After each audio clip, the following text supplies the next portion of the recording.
नमस्कार दोस्तों, इंडिया में इतने सारे टेरर अटैक हो रहे हैं तो हमेशा आपके और मेरे मन में बस एक ही सवाल खटकता है कि ये टेरर अटैक करवा कौन रहा है और इससे फ़ायदा किसको होता है। जैसा कि आपने देखा दिल्ली में बॉम्ब ब्लास्ट हुआ तो गवर्नमेंट के द्वारा ऑफिशियल नोटिफिकेशन अभी तक नहीं आया है कि ये एक टेरर अटैक है।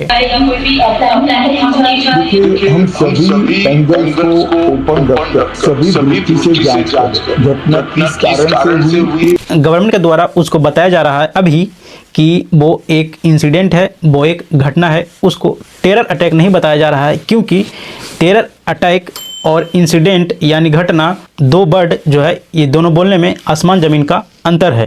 कैसे है आइए समझते हैं। अभी तक इंडिया में 56 टेरर अटैक हो चुका है। जैसा कि अभी पहलगाम में टेरर अटैक हुआ और ये गवर्नमेंट के द्वारा भी ऑफिशियल नोटिफिकेशन आया कि ये टेरर अटैक है और उसके मद्देनज़र ऑपरेशन सिंदूर चलाया गया। अब गवर्नमेंट उसको टेरर अटैक क्यों बोला? क्योंकि जांच में पता चला कि पाकिस्तान के द्वारा ये अटैक किया गया था। अब हमारे इंडिया के गवर्नमेंट उसमें चेतावनी दे दिए पाकिस्तान को, अगर पाकिस्तान हम पे अगली बार कोई किसी तरह का अटैक करता है तो हम समझ जाएंगे कि उसको हमसे युद्ध करने का मन है, उसको हमसे लड़ने का मन है। तो इसी के मद्देनज़र अभी जो दिल्ली में ब्लास्ट हुआ है उस पर हमारी गवर्नमेंट नहीं बताए हैं कि ये एक टेरर अटैक है, उस पर अभी जांच चल रही है। तभी अभी फ़िलहाल के लिए उसको एक इंसिडेंट बता रहे हैं, एक घटना बता रहे हैं। और जैसे ही पता चल जाएगा कि ये दिल्ली बॉम्ब ब्लास्ट एक टेरर अटैक था पाकिस्तान के द्वारा, तो उसको तो पहले से चेतावनी दे दिया गया था। इस वर्ड के चलते वहाँ पे युद्ध होने का चांस बढ़ जाएगा, जैसा कि पहलगाम अटैक में हमारे गवर्नमेंट बोले थे। अब बात आता है कि ये टेरर अटैक और इस तरह के इवेंट करने से फ़ायदा किसको होता है, क्योंकि जहाँ पे अटैक होता है, बॉम्ब ब्लास्ट होता है, वहाँ पे तो लोगों की मौत हो जाती है, लाशें बीत जाती है, लोग चीखते हैं, चिल्लाते हैं। तो आखिर ये फ़ायदा हो किसको रहा है और ये करवा कौन रहा है? तो एक्चुअल फैक्ट ये है कि ये गेम बहुत बड़ा लेवल पर होता है, यानी कंट्री लेवल पर होता है। And one more thing, just for clarity, यहाँ पर जो भी बातें करने वाले हैं वो जनरल बातें करने वाले हैं। यहाँ पे जो दिल्ली ब्लास्ट हुआ है उससे इसका कोई लिंक हो भी सकता है और नहीं भी हो सकता है। तो आते हैं मुद्दा पर। सपोज डैट पाकिस्तान में दो बड़े बड़े पावरफुल ये इंसान हैं जिनको हम कोई ऑर्गेनाइजेशन मान सकते हैं, जैसे कि लश्कर तैयबा मोहम्मद।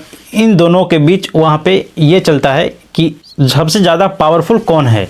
और ये पावरफुल वर्ड उसको ऐसे नहीं नापा जाता है कि एक दो दूसरे को मार दिए और ये एक दूसरे को मार दिया, जो जीत गया वो पावरफुल हो गया। नहीं, वहाँ पे पावरफुल का ये गेम चलता है कि सबसे ज़्यादा सबसे बड़ा अटैक और बड़ा इवेंट इस तरह का ब्लास्ट का, अटैक का, टेरर अटैक का कौन किया है, उस तरह से उसको वहाँ पे पावरफुल का दर्जा दिया जाता है। यानी कि अगर कोई दो मान लेते हैं सपोज डैट कि दो आदमी है, दो आदमी में कौन सबसे ज़्यादा बड़ा ब्लास्ट किया है, अटैक किया है, उसको पावरफुल का दर्जा दिया जाता है। जिसका नाम कंट्री और वर्ल्ड लेवल पर चलता हो और उसके नाम से एक डर पैदा हो जाता है मन में कि ये बहुत ही पावरफुल आदमी है, क्योंकि ये बड़े अटैक कर चुके हैं और उस ऑर्गेनाइजेशन में और उसी के नाम पे जो वर्ड है पावरफुल, बड़े अटैक किए हैं।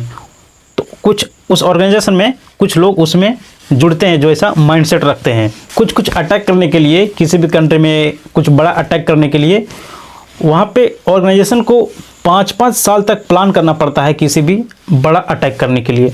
और फिर उसके बाद वहाँ का मीडिया उसको कवरेज करती है और उसके बाद उसको पता चलता है कि ये हमारे द्वारा कराया गया ये इवेंट था, अटैक था, और फिर उसका और पावरफुलनेस बढ़ जाता है और उसी दबदबा फियर से उसको फंडिंग मिलता है।